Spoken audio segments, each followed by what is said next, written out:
Kids can be really energetic. I have two of my own, and I deal with it at home every day. I need to get them to brush.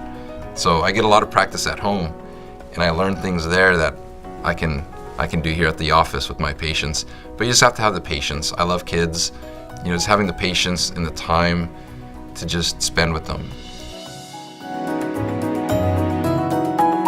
You put the health and well-being of your children above anything else, so it stands to reason you'd like to find a dentist who will do the same.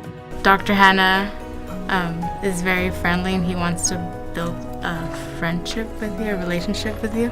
I know that when I was younger, he was really funny, and his family is really funny too.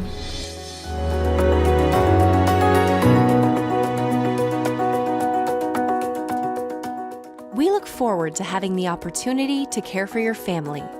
Be sure to let us know if you have any questions about how to establish good oral health habits with your kids. Please take advantage of our new patient special by calling today and mentioning the offer below.